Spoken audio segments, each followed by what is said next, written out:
Now, the death toll from a deadly earthquake of magnitude 6.3 that jolted western Afghanistan on Saturday. Close to 2,000 people have died following a powerful earthquake in Afghanistan yesterday. That's according to the Taliban, which released those numbers this morning. The 6.3 magnitude quake struck the heart of Herat city in the western Herat province, which is the third largest in Afghanistan. The quake was followed by multiple aftershocks. A magnitude 6.3 earthquake followed by strong aftershocks rocked the region. 6 villages have been destroyed near the city of Herat. Rescue and recovery efforts are currently underway. Thousands of people displaced and forced to take shelter in the city's abandoned buildings. It is one of the deadliest earthquakes to hit the country in 20 years.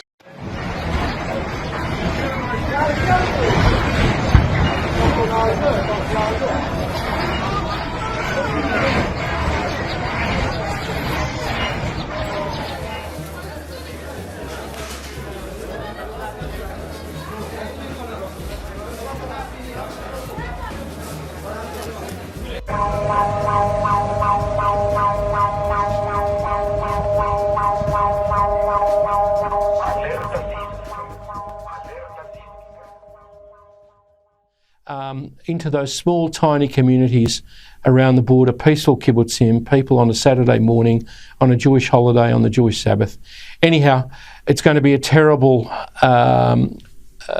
fight now. And what I'm worried about is that as the Israelis are stretched out in Gaza and as they're doing what they must do, particularly to retrieve those more than 100 hostages, infants, children, women, that at that point the Iranians will use their other proxy, Hezbollah, to attack from the north. And Hezbollah is even more well armed than Hamas, and they have 150,000 rockets, some of them very long range. So they'll put everything into that if they do attack. I think this is all a cover, Amanda, for something that's happening in 2 weeks' time. It's the anniversary of the uprising in Iran, and Iran doesn't want any international attention on that. And in those 2 weeks, the International Atomic Energy Agency says that Iran will achieve enough fissile uranium to build its first atom bomb. God help us all if the Ayatollah regime gets atomic weapons. The astonishing Hamas assault comes after decades of relentless and bitter conflict with Israel, the fighting costing thousands of lives and forcing generations to grow up under occupation. The militant group claims this assault is payback for Israeli atrocities against Palestinians, including what it calls the desecration of a holy mosque in East Jerusalem and a 16-year blockade of Gaza. Gaza, a tiny area only 40 kilometres long and 11 kilometres wide, and one of the most contested pieces of land in history. Held by the Ottoman Empire until 1917, when it was put under British control. After the Second World War, thousands of Jews fled Europe in the wake of the Holocaust, and the United Nations split Palestinian territory into Arab and Jewish states in 1947. Leader David Ben-Gurion founded the State of Israel in 1948, and from that moment it was under assault from its Arab neighbours.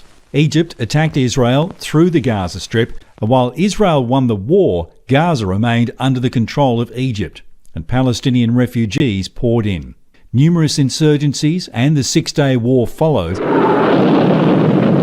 Israel making territorial conquests, including Gaza and the Sinai Desert from Egypt, and the West Bank and East Jerusalem from Jordan. But in 1973, a huge blow to its security forces. It is an all-out war. The Yom Kippur War, an invasion by Egypt and Syria that Israel's military did not see coming. While ceasefires were agreed with Arab neighbours, tensions remained. The seeds of the current conflict were sown after Israel withdrew from Gaza in 2005 and militant group Hamas seized control. Hamas, listed as a terrorist group by countries including Australia, started the campaign to destroy the Israeli state. Israel responded with an invasion in 2008 in which an estimated 1,000 people were killed. It invaded again in 2014, which saw 2,200 killed in Gaza, along with 73 Israelis.